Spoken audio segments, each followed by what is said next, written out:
இலக்கணம். முதலெழுத்தும் சார்பெழுத்தும் எழுத்துக்கள் இரண்டு வகைப்படும். அவை முதல் எழுத்துக்கள், சார்பு எழுத்துக்கள். முதல் எழுத்துக்களை பற்றி பார்ப்போமா? பிற எழுத்துக்கள் தோன்றுவதற்கும் இயங்குவதற்கும் காரணமாக அமைவது முதல் எழுத்துக்கள். உயிரெழுத்துக்கள் 12 மெய்யெழுத்துக்கள் 18 ஆகிய 30 எழுத்துக்களும் முதல் எழுத்துக்கள் ஆகும். அடுத்தது சார்பு எழுத்துக்கள். முதல் எழுத்துக்களை சார்ந்து வரும் எழுத்துக்கள் சார்பெழுத்துக்கள். இவை 10 வகைப்படும். உயிர்மெய்.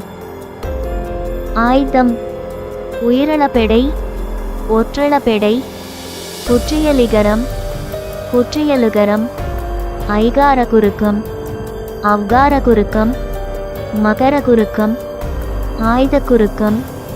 இப்பொழுது உயிர்மெய், ஆய்தம் ஆகிய 2 சார்பெழுத்துக்கள் பற்றி காண்போமா? உயிர்மெய்.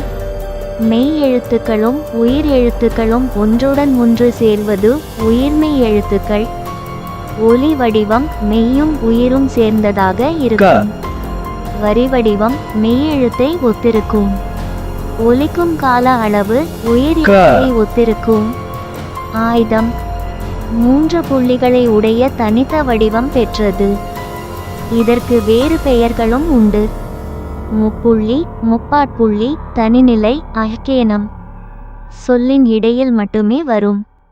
கனித்து இயங்காது.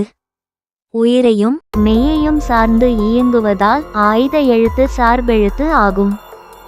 இந்த இலக்கண பகுதி நன்றாக புரிந்ததா? மாணவர்களே, இதிலிருந்து ஒரு வினா கேட்கிறேன். விடை கூறுங்கள். உயிர்மெய் எழுத்தின் வரி வடிவம் எந்த எழுத்தை ஒத்திருக்கும்? மெய் எழுத்தை ஒத்திருக்கும். இது போன்ற பாட வீடியோக்களை மேலும் பார்க்க நம்ம ஃப்ரீ ஹேண்ட்ஸ் லேர்னிங் ஹப் சேனல்ல சப்ஸ்கிரைப் பண்ணுங்க. எங்க ஃப்ரீ ஹேண்ட்ஸ் சாஃப்ட்வேர் பை பண்றதுக்கு ஸ்கிரீன்ல தெரியுற இந்த நம்பருக்கு கால் பண்ணுங்க.